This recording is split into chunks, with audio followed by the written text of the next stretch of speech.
All right, folks, welcome to the Corner Store podcast for episode 14. My name is Rob, and here we got my boy Nelly, and we got Phil. Say what's up. What's good, people? What's up? What's up, y'all? Episode 14. Yeah, episode 14. We logging them right in. And folks, y'all coming on in, please subscribe, like, comment, and share the content. And fellas, what y'all got going on in the docket? What's going on? Man, a lot, man. Just work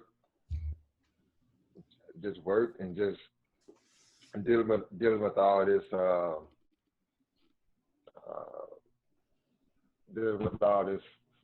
situations that's been going on with the whole George Floyd thing, man. So I've been having like mixed emotions about a lot of things, so yeah, it's rough, man. It's rough. But I mean, overall, man, it's been a good week. I can't complain, I'm one of the fortunate ones through all this pandemic and all that I can still have a job. So, yeah. People are struggling. It's like 40 million people that actually applied for unemployment claims. So, so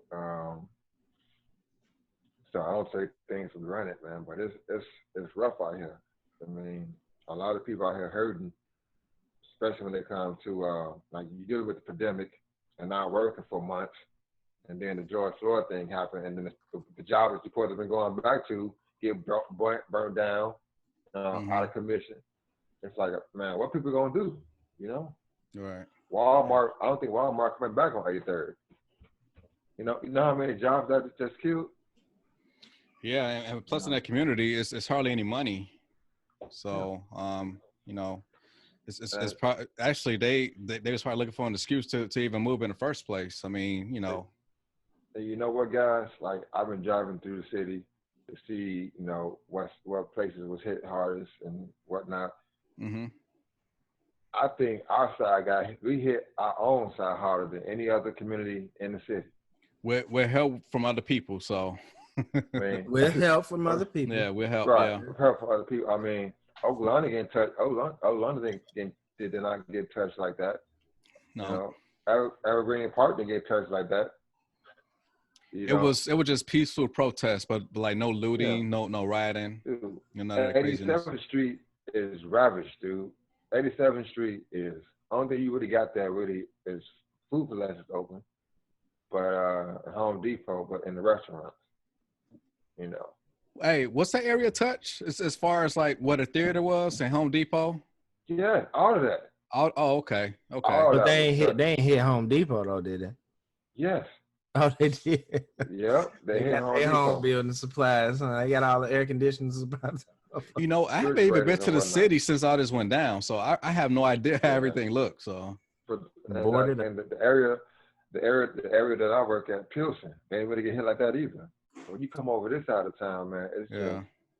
Well, that's because all of the police was eating popcorn while the South Side was getting looted, and they was on duty for Pilsen and all of those other neighborhoods. That's what that's all about. Yeah. And Oakland is its own city, so they got y'all got your own mayor, don't y'all? Yeah, they got your own mayor. Yeah. So I'm sure they deployed their police to make sure that, that element didn't make that way over there. I mean, you kind of got to understand the people that's in that area they ain't tearing up their own stuff. Right. But however, on that Sunday when everything went down, that was like my last day of work. So on my way home, as soon as I got to 95th and Central Cicero, I just heard sirens just come out of nowhere. So they was responding to something. So I had no idea what they were responding to, but some probably went down at the mall. I don't know if I hadn't read anything about. I don't think the mall really got hit because I mean it was all types of like barricades about the entrances and everything. So I don't think the mall has been affected, up to this point. So. Oh, okay.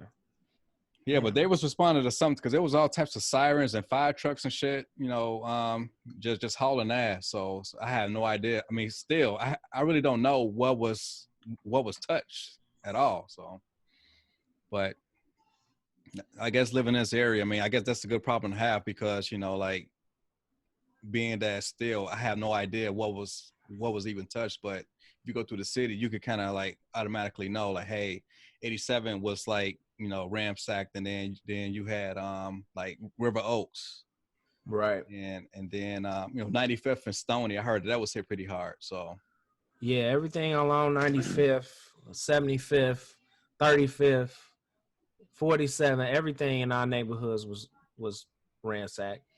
You know what I'm I, saying? Walmart was already not making no money on 83rd, so they probably, like you said, was probably looking for a reason to move anyway.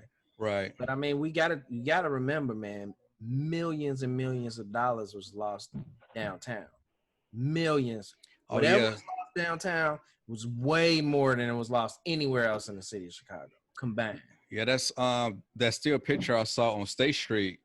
Next to the L. I was like, God damn, they All them stores wiped tore out. that shit up. Yeah, they wiped I'm that like, out. these folks ain't playing. Yeah, so I mean, they Man, made their mark. So. I heard people was going to Macy's 3, 4, 5 times. Yeah, Macy's was emptied out. Empty. Target. All the stores, the jewelry stores. Jewelry stores at night, they take their jewelry and put it in a vault. So they didn't lose too much. But they tore up all the stores. The Camera Central's place that's been down there since the 1800s. I think somebody got killed in there. But because I heard that the feds was out to the Camera Central store after, after the day after, because it was like blood all in front of the store. Okay. And that place they had antique stuff, thousands and thousands of dollars worth of, probably millions of dollars worth of inventory just because they had antique stuff.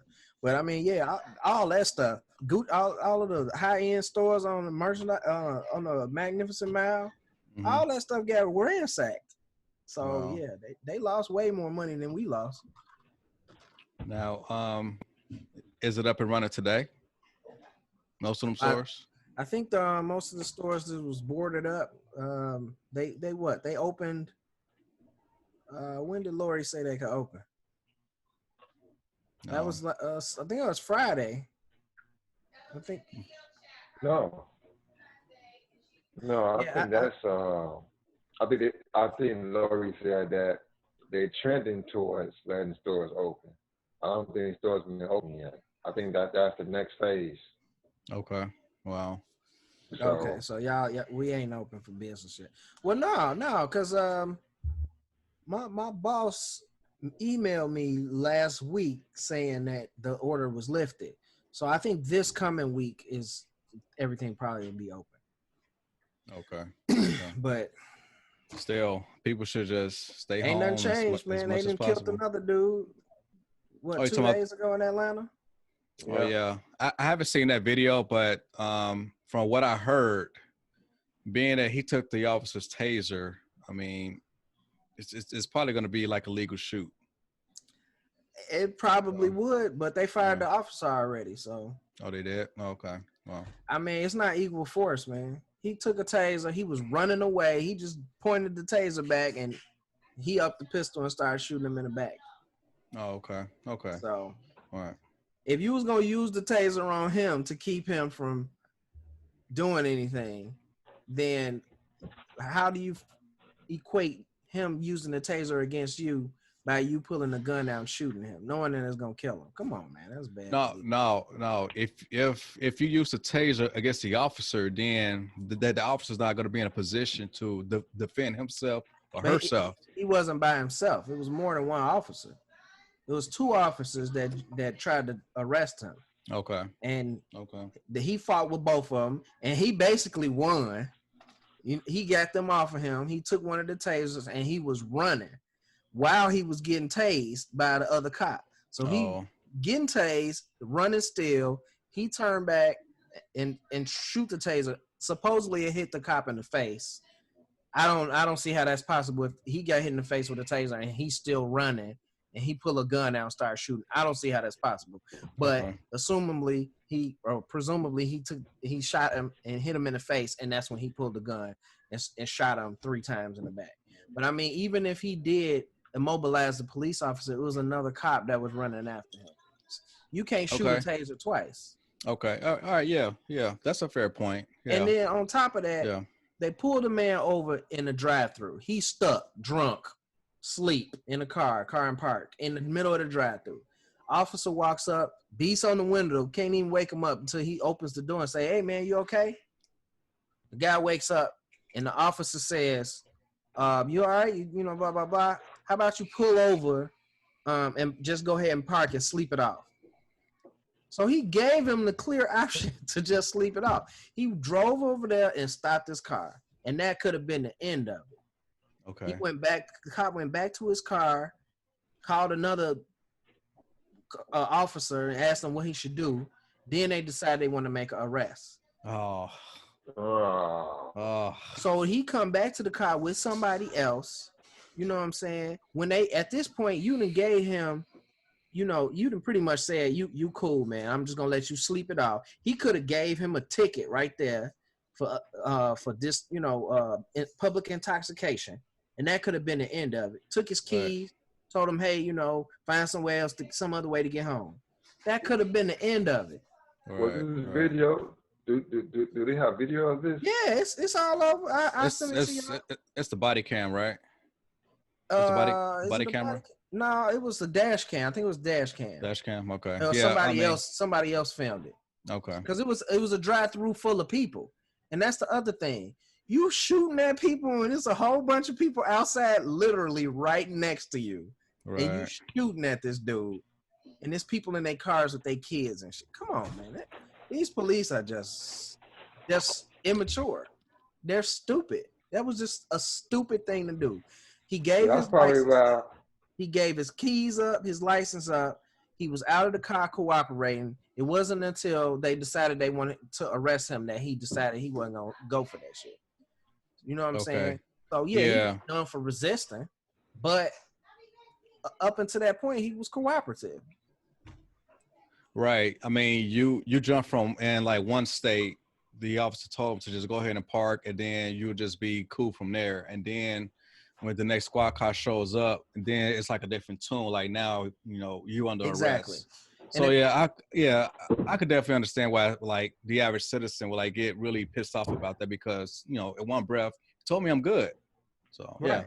yeah. And then when he was walking away, he was like, he got in his car. The cop got in his car and was like, "Do I even want to deal with this?" He actually said that on the video. So part of it was the dash cam. He was like, "No, do I feel like dealing with this? Do I feel like bothering this man?" or something to that effect. And that's when he called in back up and all this shit ensued. You gotta watch the video, man. It's people out here that saying, "Oh, he did it to himself," and blah blah blah. I haven't really even watched the George Floyd video. I still haven't watched that either. Right. I can't watch those type of videos, man.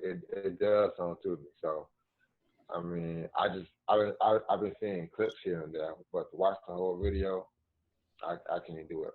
Videos like that, seeing an innocent man get killed and playing daylight, and that's what I mean. That in order to change the culture, man, it has to be some type of legal ramifications or something, man. Something that. Well, I know that they did change the law in one of these states where if you use a chokehold or something like that leads to an injury, that the police automatically get jail time or something like that. I briefly came across somebody who posted the new law in whatever state that was. I don't know if it was Minneapolis or what, but I believe Kentucky also like abolished the no-knock warrants. No-knock warrants. Yeah. What is that? Remember the Breonna Taylor incident? That's when they just barged in that lady house. Yeah. And started shooting. Yeah. I mean, reason why that case is not getting the shine that it should be getting is because there's no video, so that's just blatant murder. We can't contextualize exactly what happened, but you know, yeah. But yeah, I mean, hopefully, you know, her boyfriend who actually shot at the police, hopefully all his charges would be dropped, because you know you have no idea who's right. Exactly. Anybody should take it as that. So yeah. He's still in jail? I don't think so. I don't think so. Yeah. Yeah, I didn't even know that like I don't even see how that's possible. How you just gonna barge in somebody's house and start shooting at people? Like that's straight criminal. There's no police about that. There's nothing policing about that. And they went to the wrong house. Let me They went to the let wrong me ask, house. Look, idiots. Yeah, let go me ahead. ask y'all guys this: is this the best or worst time to become a police officer? I ain't touching it. I don't even know what to say about that. I don't think no. I mean, you will have to ask someone who's actually a cop right now just to kind of get their take on it. Good time or a bad time to become. Oh, to become Like a what will police officer. possess you at this time and day and age to go and sign up to be a police officer? You know what, I man? mean, It's. Oh, sorry. Go ahead. I'll be devil advocate with that. I mean, it could be the best time if the change, if they change the culture, it could change the way everybody look at policemen. If you look at it that way, if you really gonna change the system, Mm-hmm. but it could be the worst time on the flip side. But I'll let y'all finish. Yeah, see, to me, it takes a certain type of person and to be a police officer to begin with. Like, not just What type of anybody person could is be a that? police officer. To a Tell sociopath. me more. You got to be a sociopath to be a police officer. You have to be able to tune out people's emotions and not. So you telling me all cops are crazy? I honestly believe I don't consider sociopaths crazy. I don't. It's just a mentality. It's just a mentality. Yeah. A psychopath would be crazy. A sociopath is somebody that just don't. A sociopath is functional, and they Right. can control that specific rage, Exactly. quote unquote rage. Yeah. But yeah, I mean, I don't. That's why you have to go through a psychiatric test to become a police officer. I don't think it's thorough enough though. I think the purpose is to determine whether or not you're a sociopath so that they can hire you. That's Right. what I think it's for. I don't think it's to deter them from selecting crazy people. Mm-hmm. I think they purposely want people with those types of tendencies. So Mm-hmm. I could be wrong, of course. Everybody's entitled to be wrong, but it seems to me all of their asses is a sociopath. So I'm gonna go with it's a requirement. I mean, being that even prior to the pandemic, I mean, a lot of jobs were like, leaving to like go overseas. And now with the pandemic and once all the shit is done, so many jobs are not going to come back. So, I mean, there will always be police open and it's like available for like people to take those jobs. So I don't think that it's not going to stop people from applying to them. So, yeah. I just don't know that if you have the mentality or you think you have it what it takes to be a police officer in this day and age, yeah, I think you got to be crazy right now to want to be a police officer. Well, right. It depends on where at though. I mean, if you're a cop in Beverly Hills, you're good. If you're a cop in Inglewood, Chicago, then that's something different. I would tend to agree. Yeah, I actually, me and Cassie been watching Beverly Hills Cop movies since she never seen them. So we went through the first two, so now we got to see part 3, and then we're gonna move over to the Lethal Weapon series because she never seen those. Wow. So Yeah, we just okay. going through some retro movies at this point. And oh yes, so speaking of movies, have y'all seen Chappelle's special? His new one. I ain't say I Yeah. just heard about it today. I just heard about it just Yeah, yesterday. No, and listen, I saw I saw it trending on Twitter, so I went to go check it out. And I tell dude, I love him, man. I like the rawness that he just gives. He don't give a fuck. He gonna do he gonna say what he want to say, and who gives a fuck if you care. I mean, But it wasn't a it comedy wasn't even special. it wasn't a comedy special, right? It wasn't Right. a comedy special. It was more him just kind of venting about just the things that's been going on lately, Mhm. But I thought he was right on point. Yeah, Yeah, Dave just- Chappelle Except for generally I was is. wrong. Yeah, just the way he kind of correlated that whole Chris Dorner situation, in which that black cop from L.A. that was killed out in Big Bear.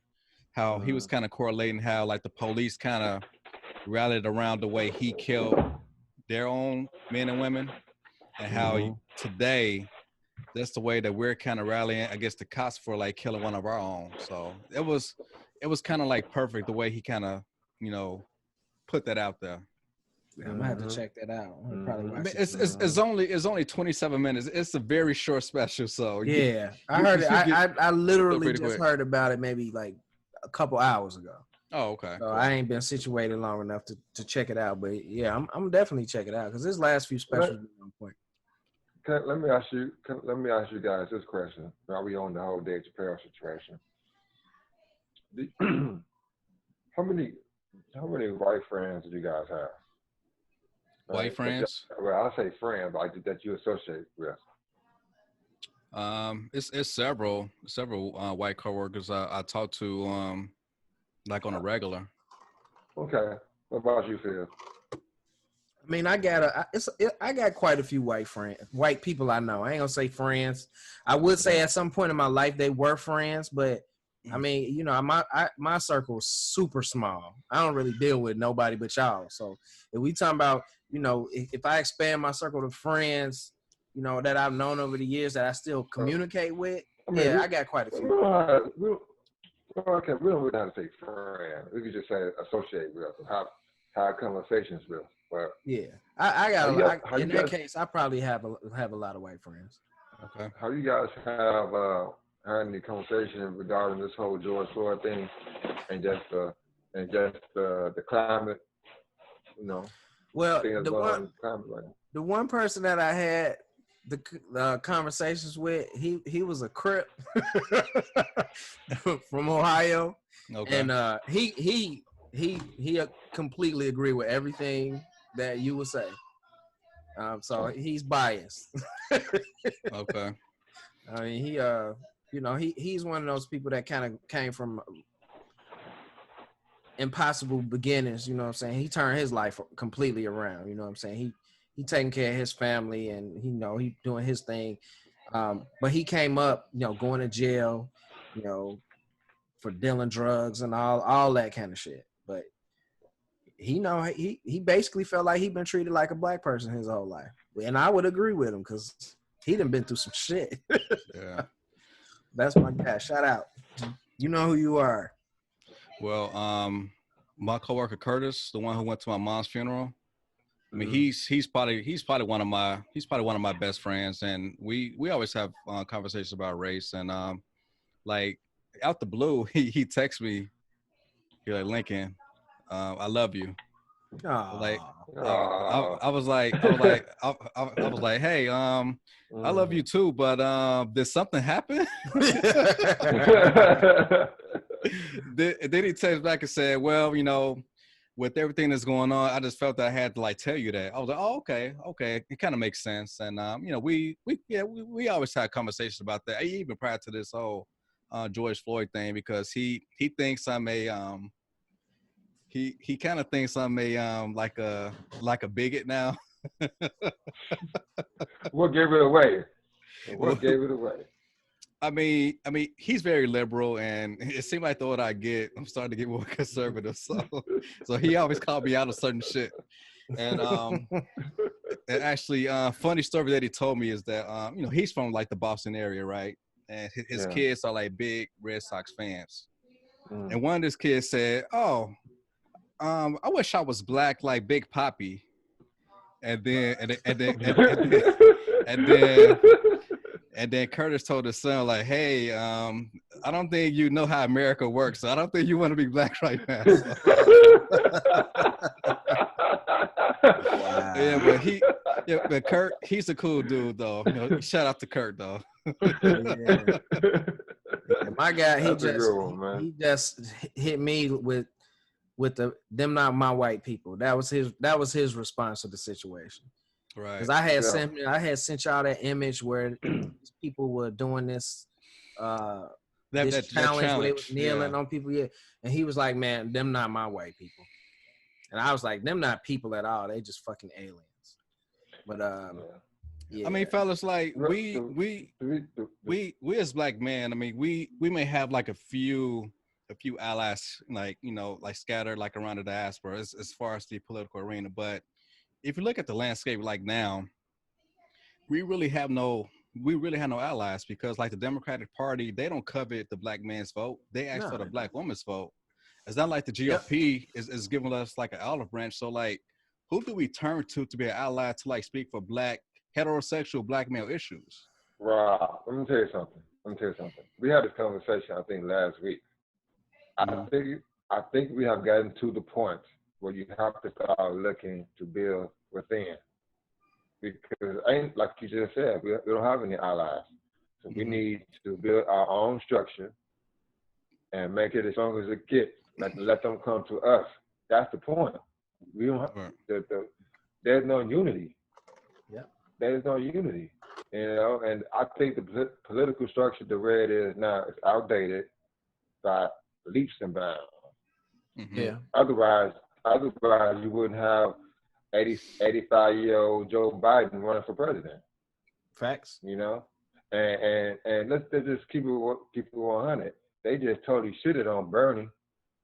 The Democrat Party pretty much just shitted on him twice. Just, hey, suck a dick, basically. Go away. Yeah. And Bernie just took it. Yeah, but and between the Bernie, I'm sorry, let me finish. Between Bernie and Joe Biden, Bernie's idea was way more radical than Joe Biden. I think they were just scared of that. All right. I'm just tired. I'm tired of these old. I don't even know what to call these old head politicians that just don't see real people. If that makes sense, like there's real shit going on in the community, and they just. But they just out of touch. I mean, they've been rich for so long. I mean, they don't like know like the common folk language. They just know about the donors language. Yeah. I mean, like most of their time is like doing fundraising so that they can win the next campaign. I mean, that's what it's all about, like power and access when you're in that Washington bubble. And that's where it has to go. I think that's where it has to come back to. I was watching this show, Godfather of Harlem, and I think he's a senator of Brooklyn or a representative. You guys watch that show? You talking about with Forrest Whitaker? Yeah. I just saw the first episode, but I haven't seen the series though. Oh, the politician should have been in there. Anyways, I ended up looking up his history. They got a street named after him. That guy pretty much, he was a representative of Harlem. Pretty much everything was black owned in Harlem. Everything was like Harlem was like their own little functioning situation. Back in the day, man. Why can't we do that now? That's the key. We always asking for shit. Let me get this. Let me get that. Fuck that. Why can't we just build the shit and keep it moving? You know what? That's the problem. Like unfortunately, like as far as the way things were handled, like back in the '60s with like Malcolm and Martin Luther King. I mean, these were like like two alpha males trying to look out for like black people's interests. But today, you don't have alpha males doing that.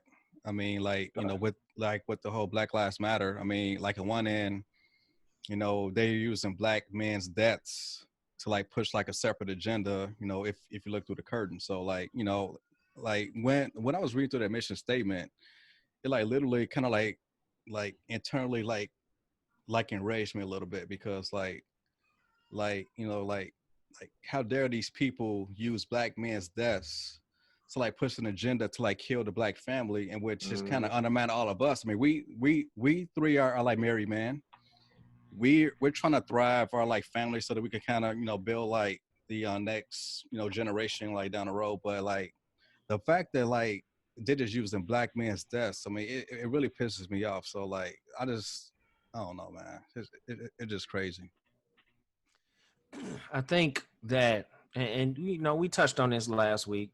I think that everybody thinks that that's what we should be doing, but there is the immediate population of wealthy black people and middle-aged or upper-aged black people that still subscribe to the political process, and that's where the problem lies. we still asking Master to help us along the way. We need to stop doing that shit altogether. Meaning, fuck this political system. Don't subscribe to it at all. When we vacate this political system, that's making a statement that we don't believe in America's process. As long as we subscribe to the process, we're still subscribing to Master controlling us. Mm-hmm. So yeah, we do need to create our own wealth. But even if we do that, we still are going to fall under America's rules. And I understand. I'm not an advocate for not having rules. I'm not an anarchist.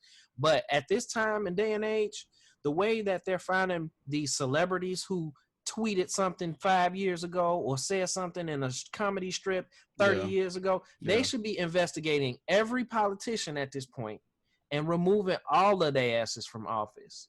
We should be looking at having national re-elections across the board because every one of these fucking politicians have done some racist shit at some point in their life. But we not getting rid of their ass with the same ferocity that we, will fire a dude from the Flash who said some bullshit, 10 years ago, 5 years ago when he was a kid and didn't know no better. But we'll keep these old ass racist people in office and constantly put them back in office over and over again. So that's some bullshit. And then the fact, like I say, you got all these black people that subscribe to the idea of just go and vote. Just go. We've been voting. We didn't got people in office that we wanted to be in office. They ain't changed shit. In fact, most of these situations that are happening in blue states. They're happening under Democratic rule. All of this shit is happening in places where Democrats are supposedly be making it better for black people. They not doing shit. See, like the key to changing shit is to be in the same room with people with power, right? You had Martin Luther King. He got into the Oval Office. He was able to make changes from back in that front. Today, if you question these people, this is as far as the people with the agendas, you can't question them. You can't even debate their ideas in the public square. However, you have people like Kim Kardashian. She can march her white juicy ass in a White House and get a black woman freed. Just like that. Just like that. So I would advise people. I mean, it's instead of doing all this marching shit.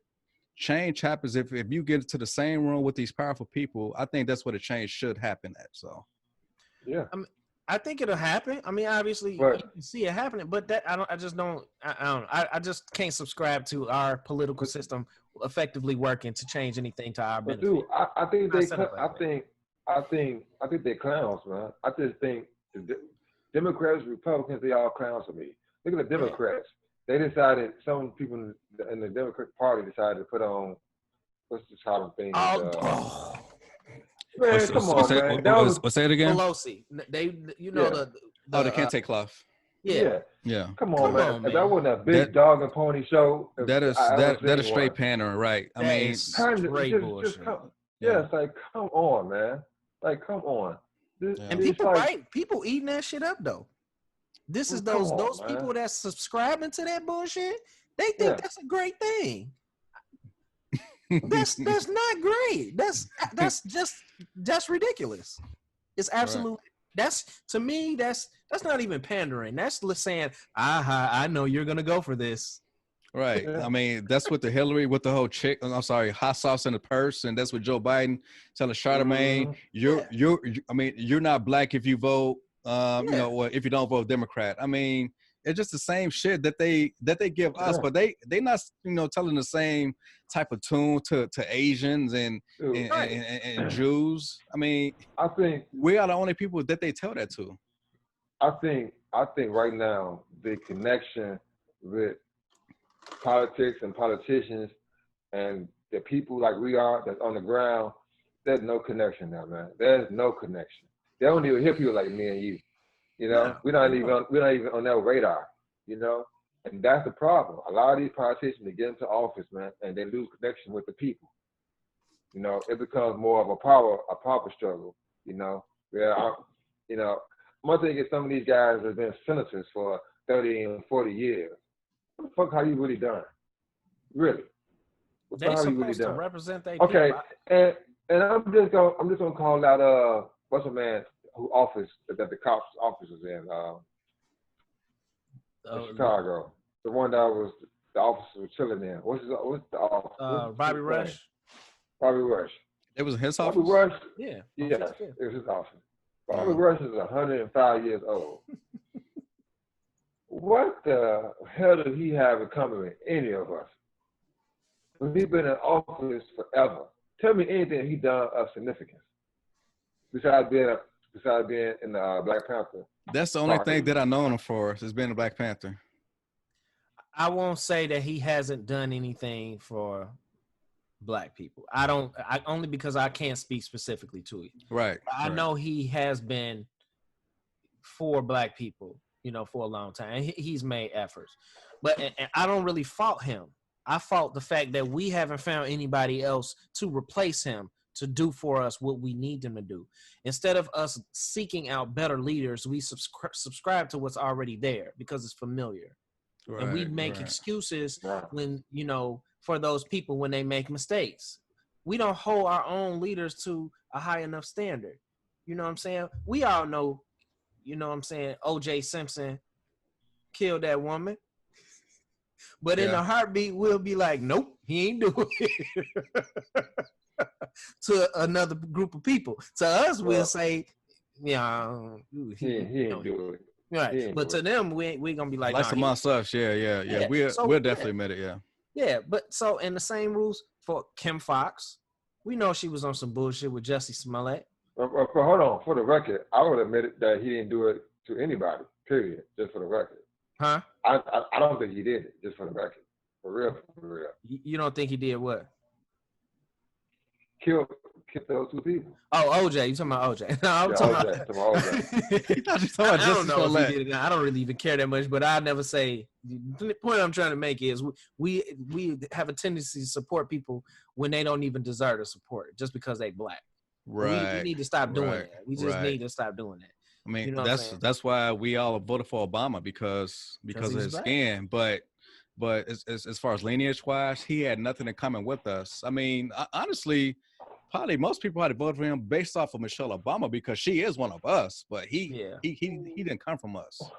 Well, it ain't. I don't think it is about that per se. I think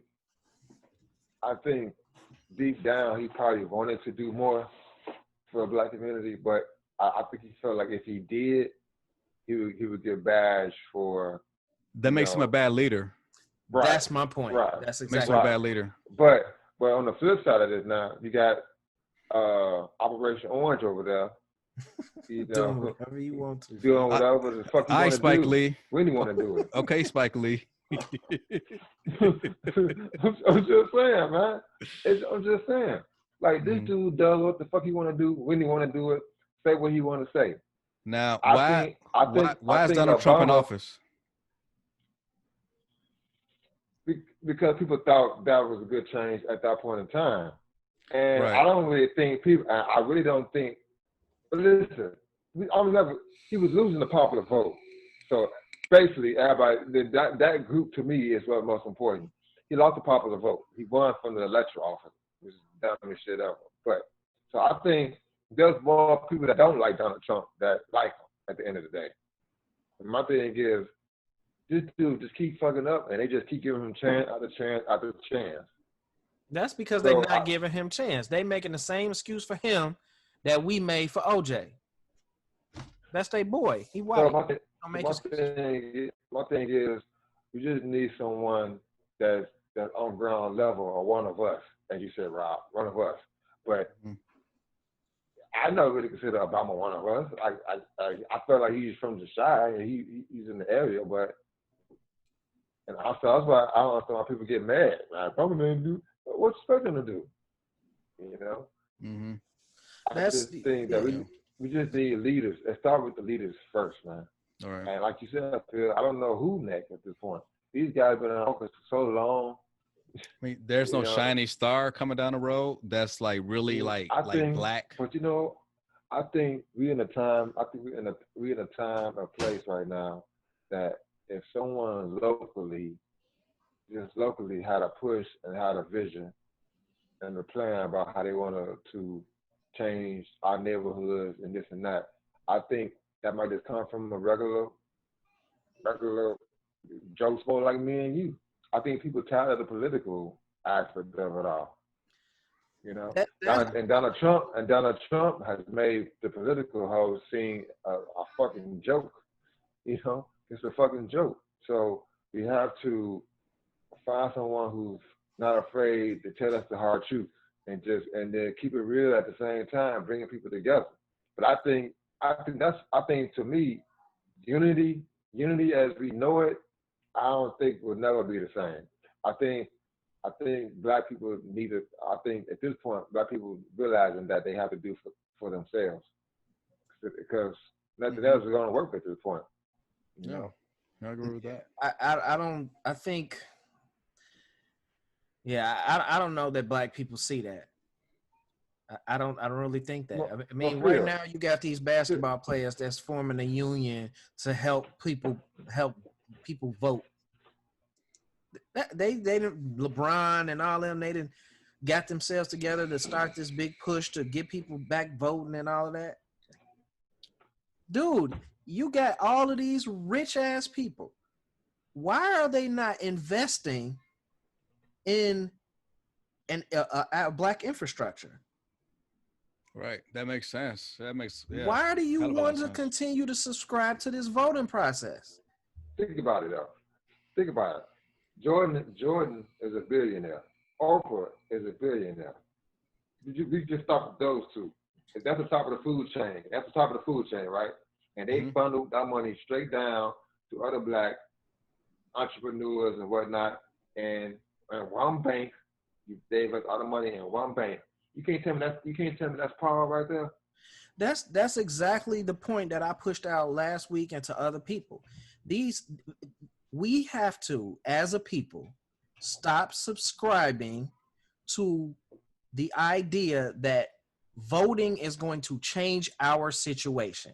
It's not. I'm not telling you not to vote, but I'm telling you, yeah, you should vote for people that you think will better your community. But that act alone is not enough. In fact, it's insignificant because we've been voting for the last 100 years and it's done us no service. I mean, Asians don't do that much voting, but they get all that shit passed all the time because they grease the palms of whoever they want to pass their shit. Exactly. So you got Oprah donating 12 million, Jordan now donating what, a 10 million, 100 million over 10 years. Nike, they donating them to what? What are they donating this money to? They're donating to fight racism. So there's a big collection fund of people running around fighting racism. They getting all of Michael Jordan's money. They fighting a ghost. It's stupid. And who's running these organizations? I bet you white people. That's my point. Right. This is a poor investment. This is a bad business move. I'm just going. They just throwing $100 million at Black Lives Matter. Okay, and my next question with that is, okay, we got $100 million. So how do you pay for equality? That's exactly the point. I'll wait. A bad investment. They're just throwing $100 million away. And who's getting this money? Remember, what is? Remember, Brian? He's worth about $500 million, and somebody still spray paint a nigga on his gate. So no matter how much money you have, you can always be a nigger to certain people. Why we donating all this money to these imaginary people? You know what? Look, let me just put something out here. Right now, Black Lives Matter is such a huge movement, right? It's global now, man. That shit is huge now. Yeah. Who is the leader of the movement? By name. It's 3 lesbian women. By name. Patrisse Cullors, Alicia Garza. Why is this person who has worldwide support not running for office? Well, like I said before, they're trying to pass their agenda, their LGBT agenda, in the background. But That's exactly my point, though. but on his face, they trying to have these sentimental white liberals donate all types of money to him every time a black man dies. I mean, okay, so like George Floyd, based off his death, they probably got about maybe 50 to 100. Actually, they got 10 from Jordan. They got like another like million from like the Kids Bop thing, whatever. And so many other celebrities like donate Just all throwing types of money money to at them. Black Lives Matter. Huh? Yeah. Yeah. Just so they could go out and get licenses to protest peacefully and occupied city spaces and all of this. It's a colossal waste of money. I can tell you right now. No, well, It's for them, posturing. for them, based off their agenda, is money well spent. Oh yeah, of course. Based off It's of them, posturing. It's Yeah. posturing, but like I say, if they had Are you homophobic? Bro, are you homophobic? Now have well wait. Okay, first of all, tell me what that means. because most people don't know what homophobic means. Yeah, But go tell ahead. me what that means. I'm just asking, like, No. I have no issues with anybody. I just don't like the agenda. I just don't like the agenda. Homophobic means fear of gay people. Right. I don't have a fear. I don't hate them either. I agree that I think the focus is like, and I'm not against. I mean, I'm with you. I support it 100%. I have a gay family member. There's nothing against that at all. But I think the focus to me would be more. I think the picture would be more focused for me if a black man Led this movement. led the movement. Does that make sense? It's like Yeah, because of course it makes sense to Rob. He's all about the patriarchy. Right. You see, like, they don't want black men leading anything, especially heterosexual black men. Of course not. No. It's like, like you said, Phil, I don't know where the focus is really going. To me, it's all propaganda. They got a slush fund for police brutality. I don't know how you pay that. How you pay for that? But that's Just to think about it, so funny. And bailing black men out of office who get arrested at protests. Yeah. But like I said, no one has come up with the idea. We have, as black people, we have very wealthy black people that's alive right now. All it would take is just to invest in a black bank, invest in the neighborhood, and just take back block by block by block. Why is that so hard for people to understand? Every other race do it. Every other race. Every other race. Asians. Listen, this might sound very mean. Listen, brother, just say it. Just say it. I didn't give a shit. I didn't give a shit that Louis Paso in Chicago now. How the fuck does a Asian family corner the market that for hair that is bought predominantly from black women, black people? How? They don't even relate to the shit. They don't even relate to the culture at all. So how are they selling black people hair? Hair is $1 billion business. Right. Just the hair. Right. Just the hair. Just the hair alone. So how are you telling me all these billionaires, the Jordans, the Oprahs, the LeBrons, y'all can't find a supplier, a buyer or supplier that supplies our people with the black hair and start buying some of these salons? Or maybe the women should just stop wearing it. I mean, that's a whole other story. That's a whole other. Come on. Hey, if you look at pictures back in the like 40s, 50s, and 60s, them sisters were bad. Listen, and not to mention, it was so hard to even see a fat black woman back then. So you blaming Madam C.J. Walker then?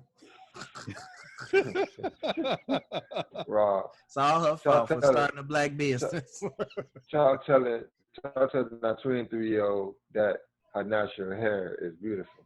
Dude, she would curse you out. Who? You know. Oh, you talking about these spots out here? Yeah. Oh, These of course. girls, No, I these mean, girls, do, I don't have to tell would that to never like appreciate. thoughts. I could tell that to my two daughters every single day. Absolutely. You know, Absolutely. and that's all you can do. That's all you Right, can do. But right. that's the whole other story. But the fact is, why isn't the black beauty salon owned predominantly by black people? Why? I mean, I don't know. there's a lot that goes into having a business, and I think that one is Everybody exploits us simply though, execute. Raphael. That's what it Everybody. is. Okay, like I said, how is Chung Lee on 95th and Halsted selling our people hair? Chung Lee don't even stay over this way. How is Akbar down the street selling alcohol and cigarettes? He don't even stay in the neighborhood. How is the Indian people at down the street at Dunkin' Donuts selling us coffee in our own neighborhood? How they franchising Dunkin' Donuts in our neighborhood? It's a simple thing. It's simple. I I don't mean, understand. See, well, a lot of and that. what we hold on, Phil. And what we're going through right now, as a people, is exactly what we deserve because we didn't set ourselves up for the long game. That's Right. it. We always react, but we never be proactive when it comes to as a people. Every race is proactive. You can't listen. Much as I hate it, you can't front that the Asians cornered the market for beauty supply stores because it was genius. You can't get mad at that, but doesn't mean it's right. It's Right. capitalism. I mean, they did Right, what they're supposed to do as a patriarchy. exactly. So you can't. So, but they did it as a family. They did it as a race. Right, Okay. right.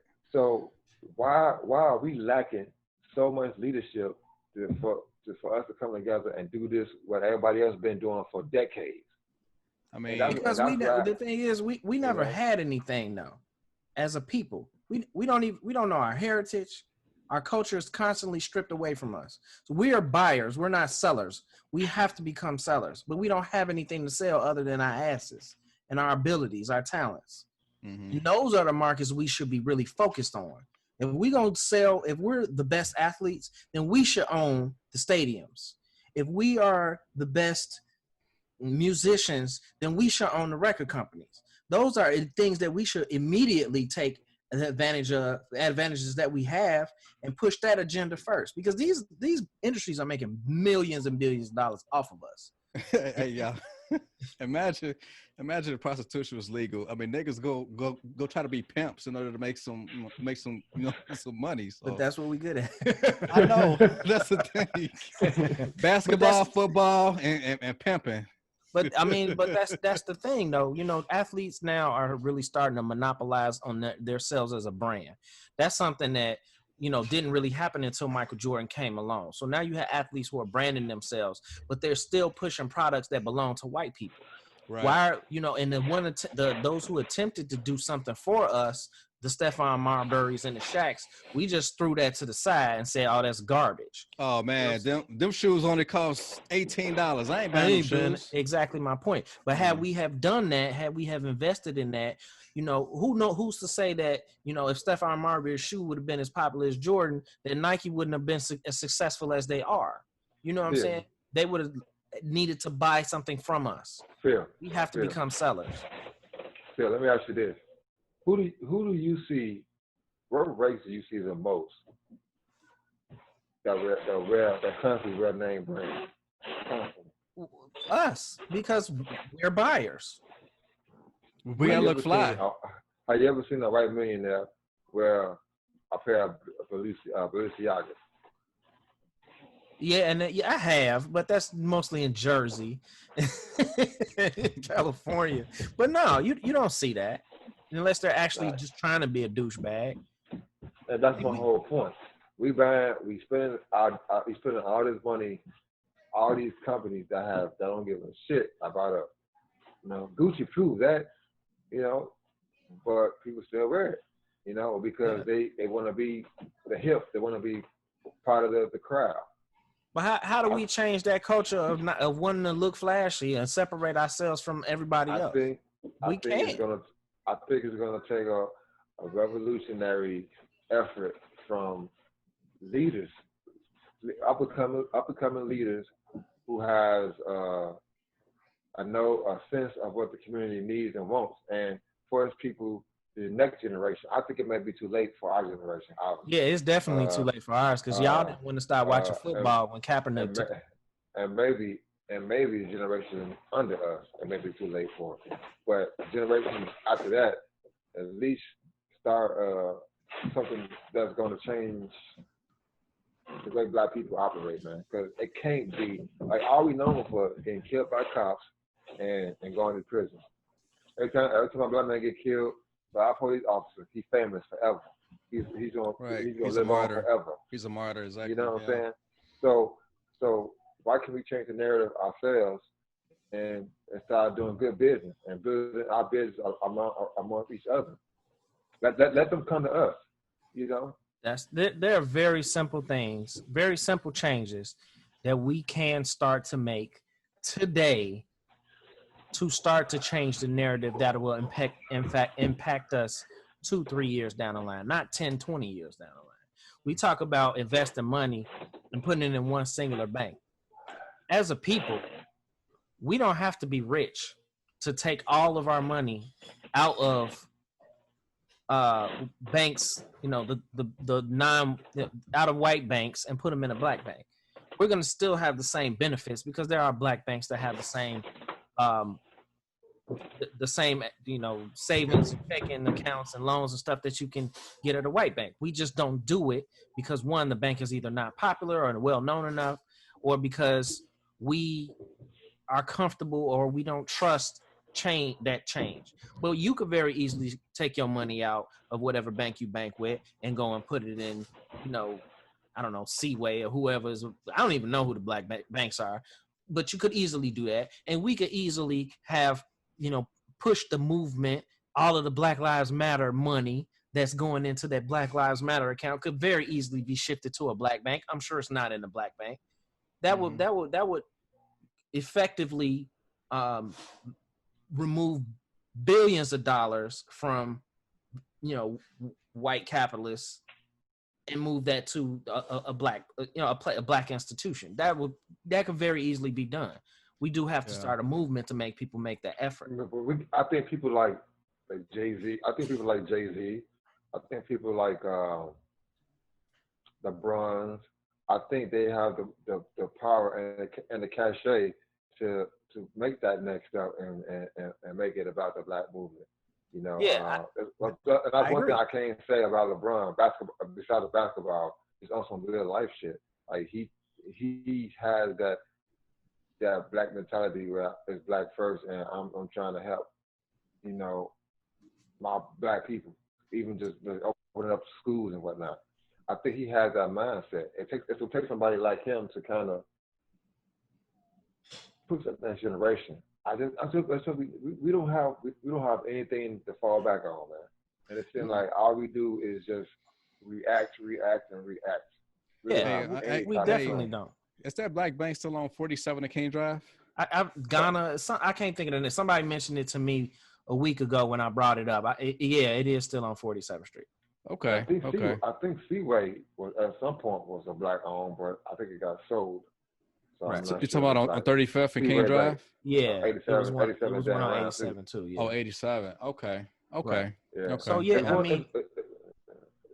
it's probably more black banks than that.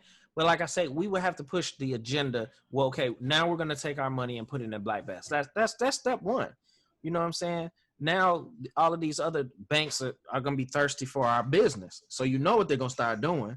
Incentives. They're going to start offering all these incentives. And niggas going to be like, oh, well, I could get $100 if I switch back to this bank.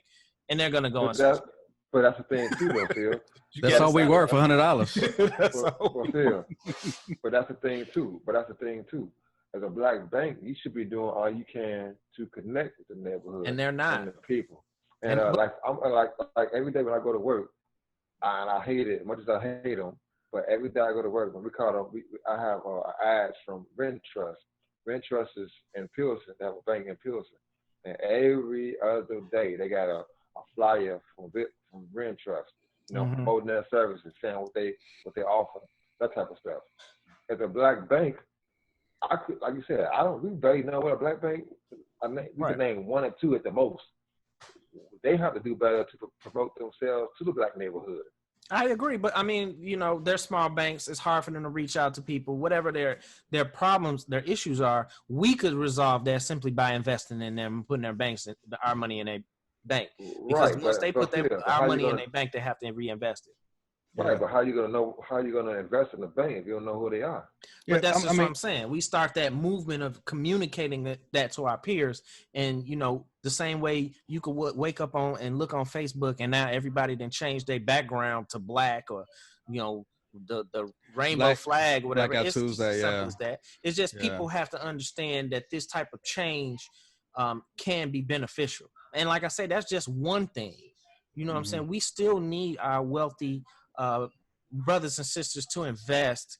And like you say, Inglewood, go into these smaller communities, buy these properties, and focus on long-term wealth instead of immediate gains, because that's what most people do. They go and they buy property and they want to flip it because they want to make money back.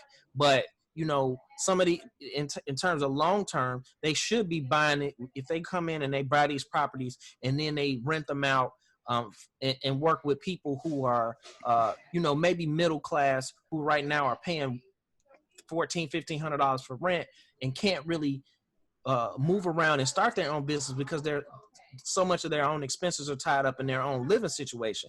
Maybe they create a small community, 5 houses, 10 houses, 25 houses, start doing some interviews, get some of those small business owners to occupy these spaces, charge them low rent so they can really start to invest in their own business, move them in, and then reciprocate that process. So now you have Inglewood with 10 houses with business people who are starting a business. Then you reach out to the next 10 or next 20 and you start to flip this money back into the community. You know what I'm saying? There has to be a trend. It's not hard to do because LeBron James could come and buy up the whole South Side. Who gonna turn him down from a credit standpoint? He got the money to buy 50, 100 houses easily. Well, Phil, you got my vote, man. You got my vote. I'll vote you in office, man. Now, regarding like alderman, man. Now, as far as some black businesses being like affected with the rioting and looting, like, do you think that from this point on, they may make some blacks kind of like pause and kind of taking that risk to start up a black business just in case something like this was to happen again? For sure. Yeah. And I think, and that's kind of where I'm at with it. It's like, man, I understand the cause behind it, but it's not the right. It's not the, and that's what. I go back to leadership. You know, leadership. If you have a leader in these communities that's holding these communities together, and say, okay, there's gonna be a couple of there's gonna be some bad apples who's gonna loot and tear shit up. We get that, but if we stand strong as a community, push back, hold our ground, we'll be fine. There's nobody in the community. Like, there's no one person to say, okay, hey, stop this shit. You know what I'm saying? That's where it comes back to. So if I'm a black business, I can't be for sure that my business is gonna thrive because I'm scared somebody's gonna come in here and ransack my shit. Right. You know what I mean? Yeah, I mean that's a valid point. You know, we're in a rebuilding process right now. What are we going to do as a community to protect our new investments? Because supposedly, you know, it's a $10 million investment fund that's being created to drive funds into the South and West Sides to rebuild these businesses. But are they businesses that we want them to rebuild? Because to me, that just means rebuilding the stuff that's already there. And it's not a whole lot of black businesses there. So that's why we need to have our money centralized. That's why we need to have some type of action plan on how we want to move forward as a community, to start to develop our community as a selling community. Because, like I say, we're not selling it none. Ain't nobody coming to the South Side but us. And we can recycle our money. That's fine, but we're not going to create wealth by recycling money. We have to be able to. The only way to create wealth is to get new money. You know what I'm saying? So we have to have a product or something that we build that's going to attract other people to come to us and spend their money with us. And that's why I say right now with, you know, athletes and musicians and you know, people who are currently making millions and millions of dollars, they have a market. for which that we should be capitalizing on, that we don't take advantage of. We have black colleges that don't invite white people. That's smart dumb. It's very smart dumb. It's smart because you want to have all your black people together and rah rah shish boom bye, but there's all this white money that could be coming into the college. So it's smart dumb. You know what I'm saying? Yes, you can have a black curriculum, but there should be no reason why there aren't 100,000 white people at Clark Atlanta. It makes no sense. We're not attracting we are not attracting new dollars. Right. We're raping ourselves. Mm-hmm. Because, you know, that's basically what we're doing. Don't get me wrong, I support black colleges, but ultimately it's not creating new revenue in our ecosystem. So yeah, we need to open up and sell a product to our ethnic peers, because ain't no Mexicans coming in the black neighborhood. A lot of them, you know, white people just finding out about Harold's Chicken. They don't know nothing about Harold's Chicken, then they love it, but they're not gonna come past downtown to get it. They're not gonna go on the south side looking for Harold's. If they're not gonna get it downtown, they'll never have it. Right. You know what I'm saying? And then, you know, once we develop that product, we have to understand that the way we sell things is not tolerable to other people. We think that we can be, oh yeah, this is my shit, man. You gotta check it out. Come on through. That shit don't work for everybody. There's a professional standard that you need to have when you're selling things. So if my name is Ted and I live in an all-white community, and when I go to the store, somebody's always greeting me with a smile, and I come on the south side for the first time and there's some nigga hanging outside the front of the store, I'm not coming back. I don't care how good the shit is. I'm not coming back. And it's black people that say the same thing. Our customer service sucks. So that's something that we have to improve our attitude if we're going to be a seller. So one, we need to get our money in one place. Two, we need to find a product to sell. And three, we need to be better sellers. We need to be more professional. Professionalism is not an ethnic standard. I mean, it's not ethnically limited, I should say. It's a professional standard. It crosses all borders. Everybody should be equally treated and treated the same way we want to be treated when we go in the store. Those people when they come to our stores, they have to be able to feel the same way. So we need to improve the way we sell. Otherwise, ain't nobody gonna buy shit from us. All right. You know what I'm saying? Those are three very quick things we could do to change. I like and that. there are tons of them. I got tons of them. But one of the important facts that you made here is that I think, like you said, we have to have something that's strictly ours that other people of the world want to buy, and that's how you. And I think that's where we at right now. What do we have that no one else in the world has that's going to make people come and buy what we got? Imagine if you instead of all of the NBA players fighting to reopen the NBA, all of them say, you know what? Fuck it. Let's go and join the Big Three with Ice Cube. That would be such a massive market shift. Ice Cube could create an entire basketball association. Yeah, but Ice Cube doesn't own that though. It doesn't matter. He don't own it. He don't own it. Okay. Ice Cube just the face of it. He doesn't own the Big but Three. regardless of whether he owns it or not, what if they took that model and built their own NBA, built their own league? Right. And okay. I like that. That's basically what I'm saying. But right. I didn't know Ice Cube didn't own it. But right. if they decide to say, you know what, forget it, I quit. Y'all can have all the money y'all owe me. Y'all keep it. I'm just gonna take my. I think he do. Rob, I think he does own some of it, Rob. A small percentage. I mean, that he did that. I mean, it's like a Jay-Z situation when we thought that he owned the Nets. He owned like 0.03% of the Nets. Right. But a Russia guy had like 99.6. I think he invested $200,000. What did he do to you, Rob? Why are you so offensive? What did he do to you? I'm just stating facts, man. Facts over fellas. Facts over fellas, man. Let me find out you don't like Ice Cube, man. No, I like Cube. Don't sound like it, man. Don't sound like it. Man. I'm just saying he doesn't own the Big Three. I just wanted to get the information out there. Why did we not have to know that? You know, man. Look, come on, man. Why you had to bring it up? if all the NBA players decided they want to invest their money and build, 5 or 6 stadiums across the United States, and they self-employed. You think people wouldn't go to those games of all nationalities? Please, I mean, these NBA are the would best tank. athletes. Yeah, I mean, NBA would tank. these are the best athletes. I mean, if they be in a position in which they can do that, I mean, yeah, of course, that's a game changer, man. So, It's a I mean, product. hopefully, it will happen within our lifetime. But chances are, they go try to go with the status quo. That's it. Because like most of those players are like living from paycheck to paycheck, so it's gonna be Yeah, a hard lot of for them them to make do bad that. decisions Why? too. What's Because the they make minimum? bad decisions. What's the minimum NBA salary I for? think it's $375,000 or something like that. That's like Nah, it gotta be more. it's pretty low. Nah, That's the league minimum. I think that's league minimum is $300,000.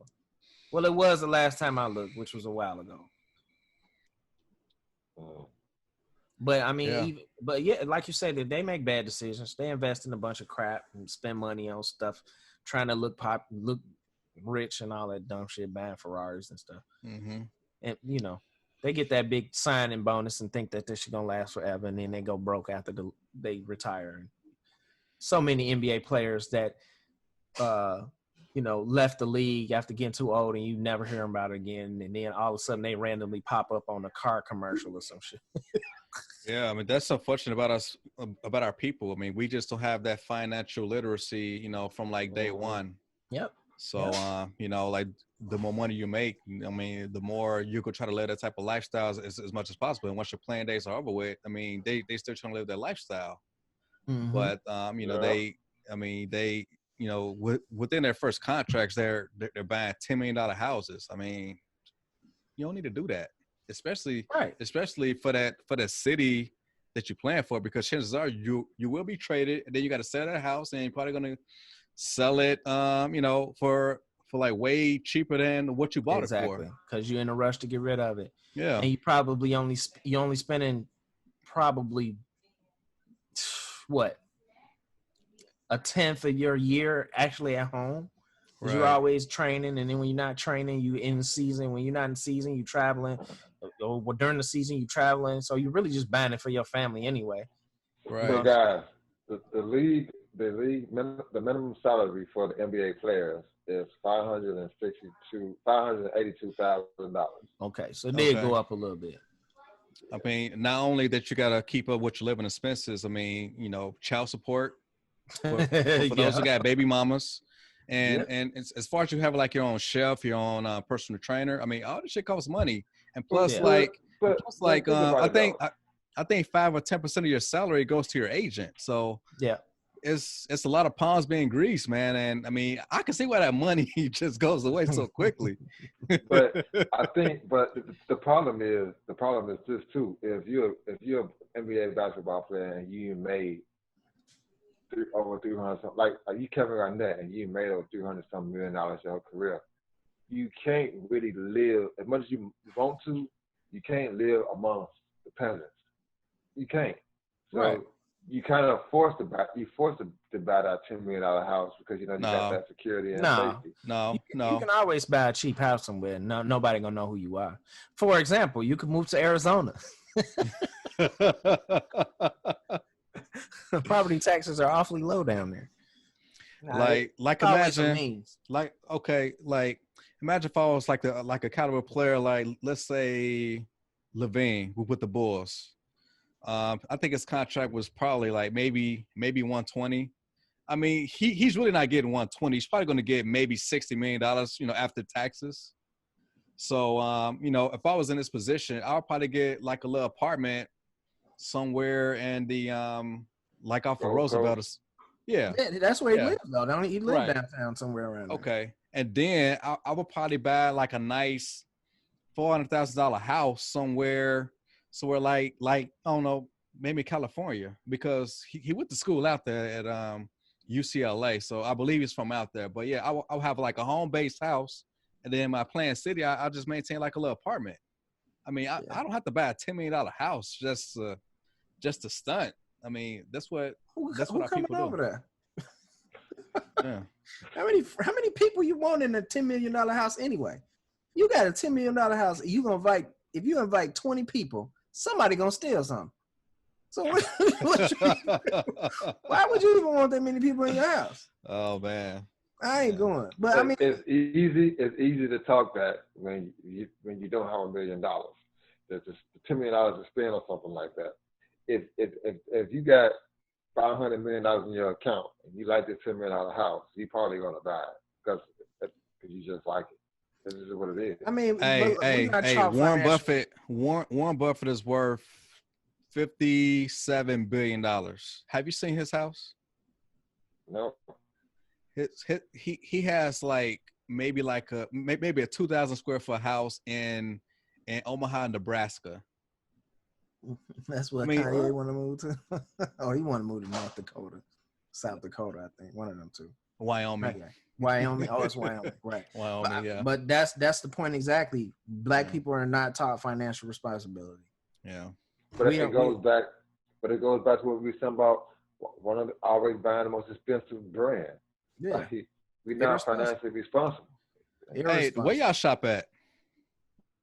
I shop at H&M. Walmart. You proud of that too, huh? Walmart. I shop at H&M.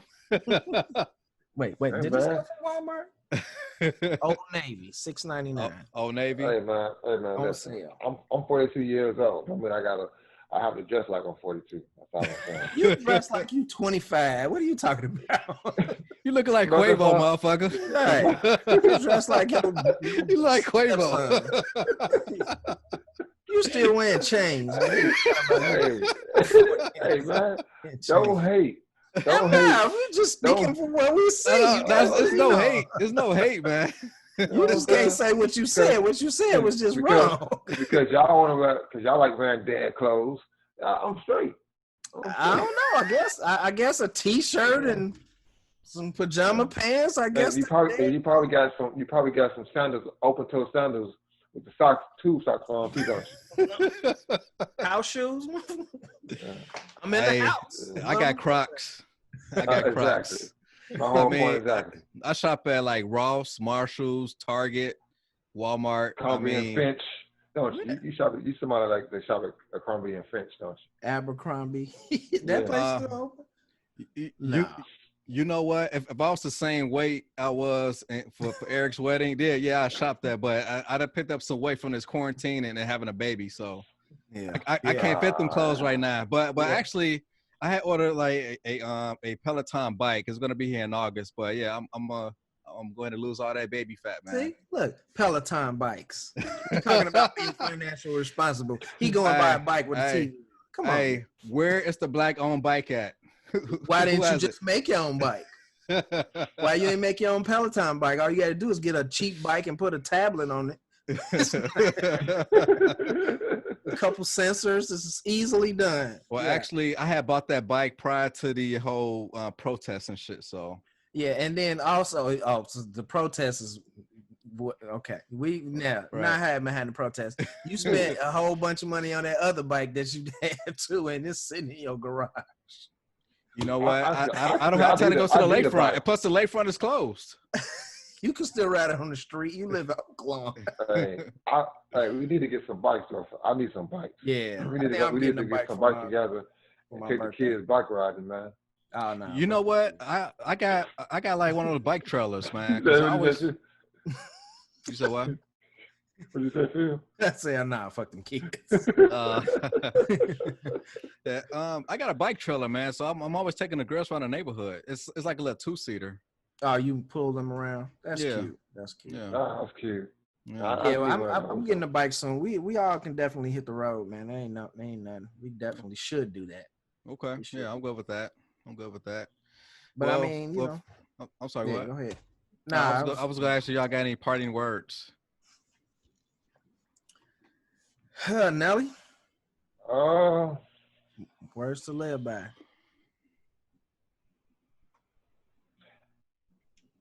I just think that I think we finally coming to a point in society where we have to have hard conversations with people that you may or may not have ever had to have a conversation with. for people to understand you. I think we all are different, uh, but I think we all are the same in some aspects. I think I think cops right now, cop brutality right now is just a symptom. I don't think it's like the main thing that's wrong with America right now. I think it's just a part of a thing of a bigger picture that that's showing us that we have to change the people. Um, and not to go against the whole Black Lives Matter situation, but I think it's time for Black people to really start looking at each other. A very hard look at each other and ask what do we want out of this situation at the end of the day. My thing is, in 6 months from now, are we still gonna be talking about George Floyd? So what do we want at the end of the day? It has to be more than just marching and looting. It has to be more than that. What's the next move? So I'll leave that, and then I'll leave it at that. I just want our people to be smarter and prepare for the future, prepare our kids for the future. Because right now, it ain't looking too good. Mm-hmm. Well, for me, we have talked about like a lot of like pro-black things. I mean, just because we're pro-black doesn't mean that we're anti-white or Asian or any other race out there. I mean, we just want our people to like thrive. If we thrive, then there will be no need for us to like go out and robbing. And actually, just to get a quick disclaimer, the co-host Eric, he had a home invasion at his house just yesterday morning. So, unfortunately, I mean, it wasn't a Harvard graduate breaking into his house. It was just some guys that was probably down and out, felt that they had to break into my man's house and try to steal his TVs and it's possibly his cars and everything. But everything was returned back to him. So that situation turns out to be actually good for him as far as the perpetrators to be caught and everything. But as far as the whole big picture moving forward, I mean, like I said, Black men, we don't have any allies, and the reason why I have my disdain for certain organizations, because I mean, we are, as Black people, we are fighting for our nuclear families, and we need real patriarchy. I'm fighting for that for my daughters, and my daughters don't have a good, competent pool of Black men to have mates with later on in life. Then that goes my legacy right there. I mean, I don't have sons to have a legacy passed down through. I got 2 daughters, so it's important that Black boys shouldn't be ignored. So from that, I just hope that we have a wake up call and get better after this. I would say that I'm still not convinced that change is on the horizon for us. And even more so, I'm not convinced that we're prepared if change does come. We talk about systematic racism all of the time, but within our own community, we do not have processes. We're not doing anything for ourselves to improve ourselves. So if the world makes an opening for us, how are we going to move into that space if we don't know how to move into that space? We have to start looking at,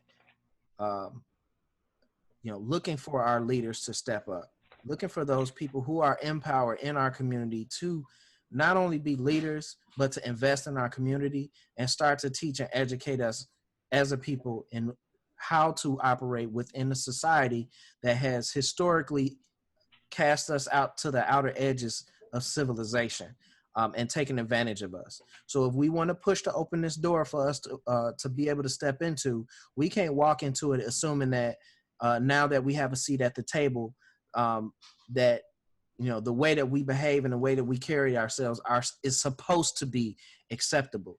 We have to improve and elevate ourselves as a people so that now that we've garnered and forced respect, that we can retain respect by showing them the best side of us, not just the worst side. So, while I'm not convinced that everything that's going on is going to make long-lasting change, if it does, we as a community need to improve upon ourselves so that any changes that are made, we can we can hold those who've made the changes accountable for them, but hold ourselves accountable for our own actions going forward. Awesome, man. Awesome. Well, fellas, there it is, episode 14. So hopefully we have everybody for next week. So hopefully sorry, go ahead. I need to talk to you guys offline too. So you just start recording when I holler at you guys offline. Okay. All right, y'all, there it is, episode 14. You guys have a good night. Peace. Peace out. Peace.